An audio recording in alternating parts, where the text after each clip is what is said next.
Assalamualaikum warahmatullahi wabarakatuh. Alhamdulillah.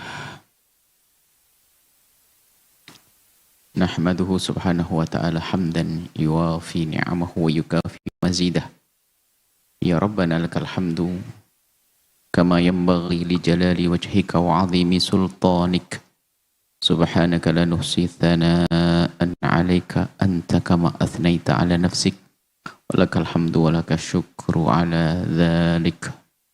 Allahumma salli wa sallim ala habibina sayyidina Muhammad wa ala alihi wa ashabihi wa tabi'ina lahum bi ihsanin ila yaumiddin. Allahumma ya rabbana inna nas'aluka fahma ulama'ikal 'amilin wa ilhama awliya'ikas salihin.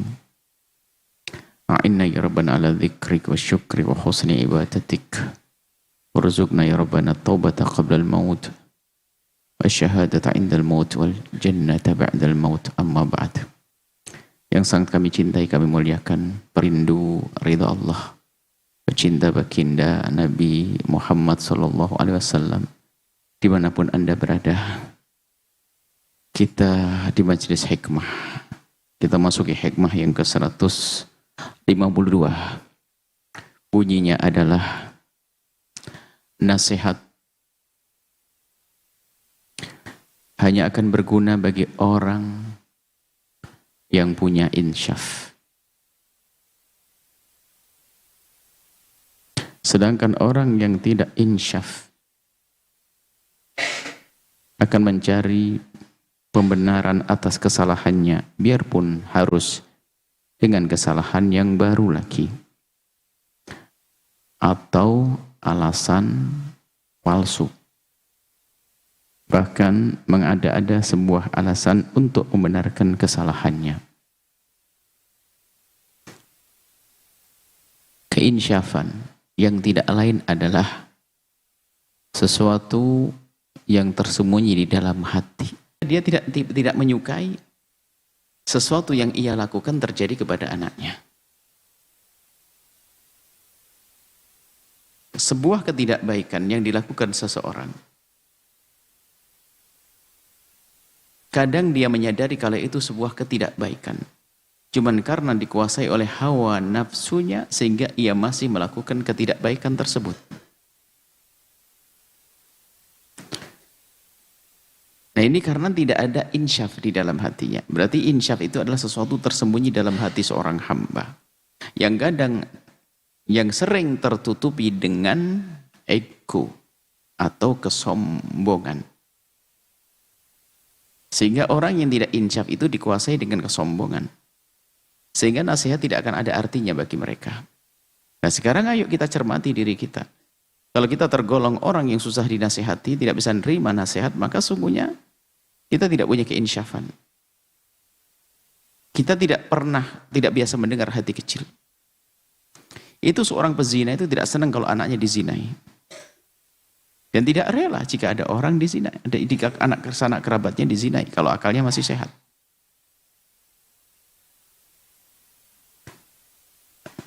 Sang pemabuk besar itu juga tidak ingin kalau anak jadi pemabuk semuanya. Jadi banyak orang menyadari itu sebuah dosa, tapi dia susah menghindar dari dosa tersebut bukan karena dia tidak percaya kalau itu sebuah dosa, tapi ngerti itu dosa. Sehingga yang ada malah nanti dia membela kesalahannya karena dikuasai oleh hawa nafsunya tadi, kesombongannya. Maka kalau orang punya keinsyafan di dalam hati, baru nasihat akan berguna. Dalam hadis disebutkan al-kibru batarul haqqi. Kesombongan itu adalah menolak kebenaran yang sampai kepadanya. Nah, ini kita bicara insyaf dulu, orang insyaf. Tapi untuk menyadari ada insyaf atau tidak di dalam diri kita ini, harus kita melihat sesuatu ketidakinsyafan. Nah, ini kalau orang tidak insyaf, ini baru. Orang tidak insyaf ini bagaimana? Di saat diberi nasihat, dia bukan menerima, dia beralasan.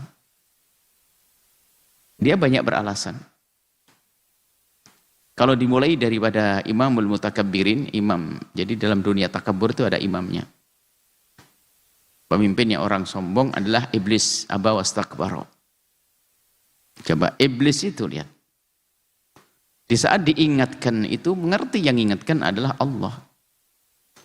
Dan sambil peringatannya pun dalam bentuk pertanyaan, kenapa kau tidak sujud kepada Adam, wahai iblis, sujud penghormatan. Ada apa engkau tidak sujud? Ngerti bahwasanya waktu dia tidak sujud itu salah dia. Cuman dia tidak bisa menerima kebenaran. Karena sudah masuk di dalam dirinya kesombongan, aba wastakbara tadi.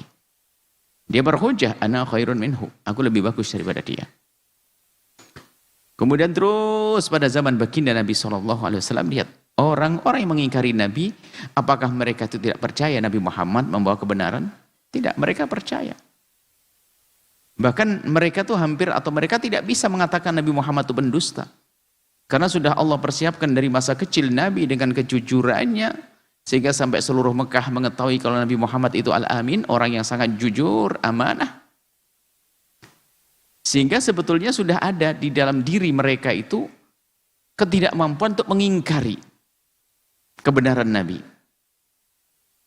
Cuman ternyata setelah Nabi Muhammad SAW mengumandangkan dirinya atas perintah Allah, menyatakan dirinya seorang Nabi, seorang utusan, lihat. Mulai ada. Dari orang-orang yang percaya kalau Nabi Muhammad itu adalah Nabi. Nabi Muhammad tidak mungkin berbohong, seperti Abu Jahal dan lainnya, mereka sangat percaya kalau Nabi Muhammad itu adalah Nabi. Apa yang terjadi pada mereka? Mengetahui itu kebenaran, tapi tidak bisa menerimanya. Yaitu tadi, nggak berguna nasihat kayak apapun.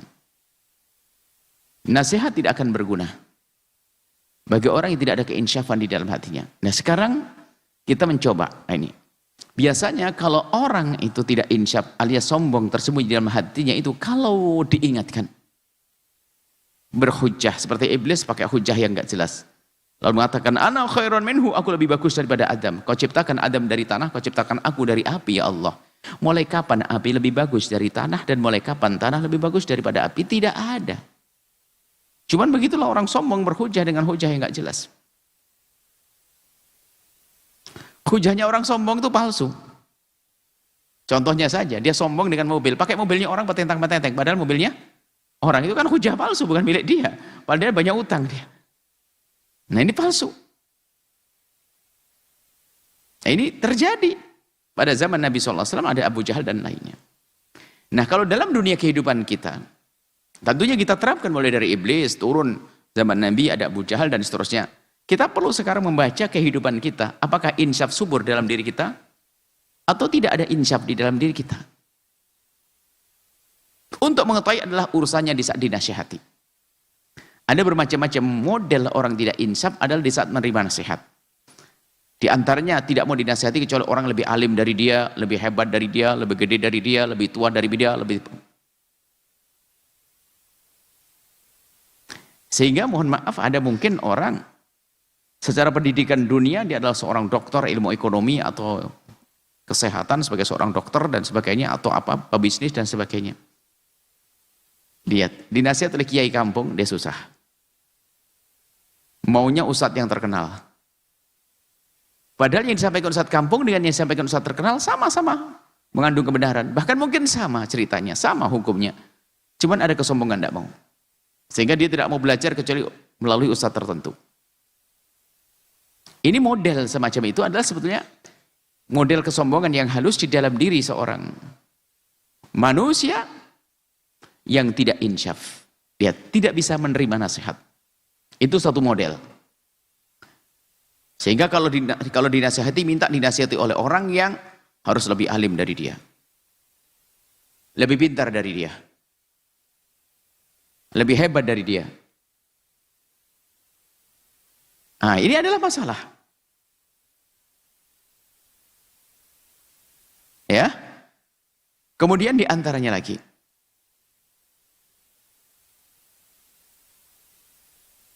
Di antaranya lagi adalah kalau diingatkan, bukan terima kasih.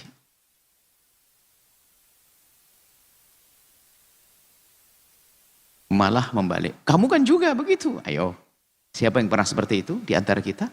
Seorang suami diingatkan istri bukan langsung mengatakan istriku terima kasih. Akan tapi malah dia mengatakan kamu juga. Nah, kamu juga begitu. Hal-hal seperti itu sebetulnya kesombongan di dalam dirinya. Sebab mbah kita Nabi Adam alaihissalam di saat diingatkan langsung Rabbana dzalamna anfusana, mengakui. Rabbana dzalamna anfusana. Aku telah zalim kepada diri kami sendiri ya Allah. Aku melakukan kesalahan dan aku tobat. Jika engkau tidak berikan kasih sayang kepadaku, niscaya kami akan menjadi orang merugi.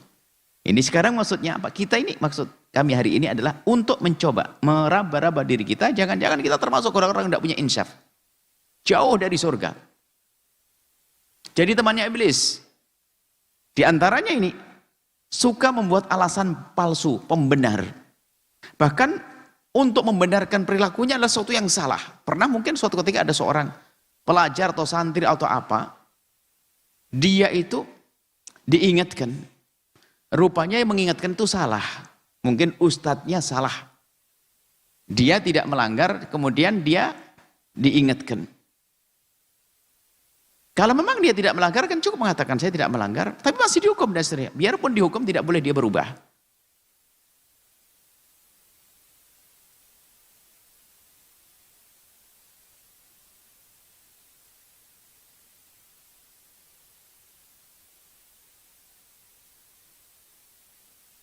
Beri berubah. Diingatkan, langsung berkata begini. Saya tidak salah kok masih disalahin. Mending saya melanggar sekalian. Loh ini.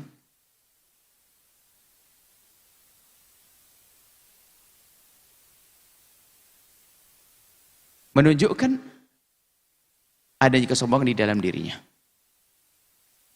Nah ini. Saya tidak salah kok disalah-salahin, mending saya melanggar sekalian. Atau sudah tidak langgar dihukum, mending saya melanggar. Nah, ini kan sebuah kebodohan lagi. Sebuah kebodohan. Baik ya, ini dan makanya kami sampaikan di sini apa? Mencari pembenar biarpun dengan kesalahan baru lagi. Dengan kesalahan yang baru lagi. Contoh lagi, ini kita pengen membuat contoh itu barangkali itu adalah kita.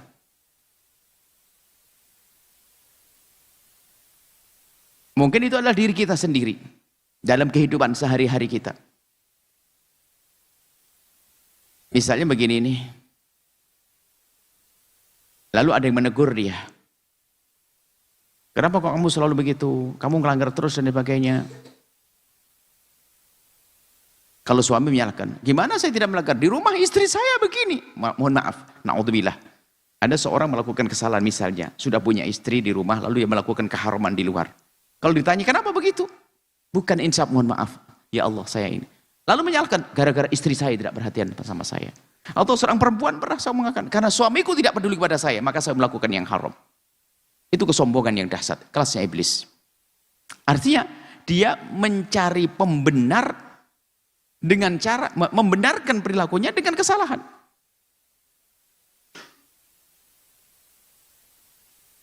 Jadi membenarkan perilakunya dengan kesalahan. Sehingga kalau dia sudah melakukan kesalahan berarti ada dalilnya. Saya berbuat salah. Saya melakukan kesalahan karena ada orang lain. Menyalahkan orang lain dulu, mohon maaf ini. Pertama menyalahkan orang lain agar dia dibenarkan. Ada lagi. Dia melakukan satu kesalahan biar perilaku yang pertama ini dianggap sebagai kebenaran atau tidak disalahkan. Contohnya di saat atau berbohong misalnya. Kenapa kamu kok nggak bisa menghafal?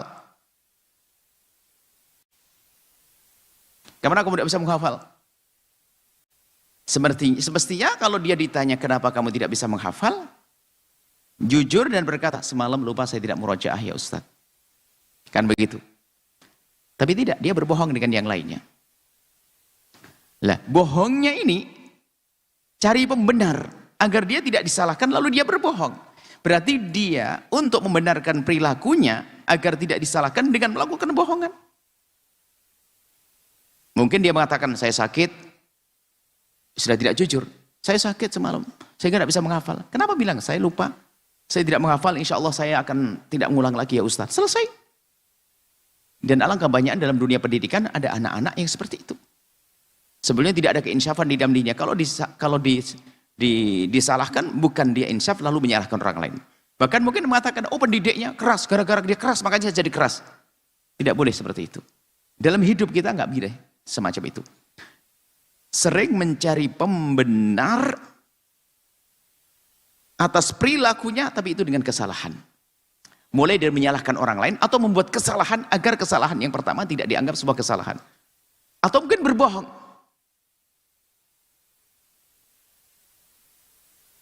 Nah, ini mungkin seorang istri lah, kita buat contoh, ditegur sama suaminya. Kenapa kok kelihatan sedih, susah? Suami akan bertanya.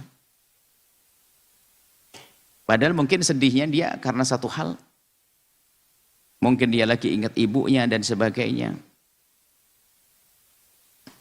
Yang meninggal dunia. Atau mungkin mikir besok uang sekolah anaknya dan sebagai seorang istri bisa saja namanya seorang perempuan. Cuman di saat ditanya oleh sang suami tidak bisa menjawab tentang sebab yang sesungguhnya. Lalu dia membuat cerita bohong di balik pertanyaan itu dengan jawaban yang bohong. Misalnya dia mengatakan mengungkit, nah ini tidak bohong, tidak jujur, mengungkit tentang kesalahan yang pernah terjadi dengan suaminya. Gimana nggak susah hidup begini terus? Padahal yang dipikirkan bukan itu. Ini sering terjadi, orang menjadi menyalahkan orang lain. Hidup gimana nggak susah, selalu begini. Semuanya serba kurang dan sebagainya dan sebagainya. Tiba-tiba muncul emosi kepada orang yang sebenarnya tidak bermasalah di saat itu. Nah ini sebenarnya kurang insyaf. Dan bahayanya orang yang tidak insyaf. Mulai dari dia menyalahkan orang lain, kemudian dia melakukan kesalahan yang baru lagi untuk membenarkan kesalahannya sendiri, atau berbohong untuk membenarkan kesalahannya. Kembali kepada apa itu semuanya? Tidak ada insyaf di dalam diri seorang hamba.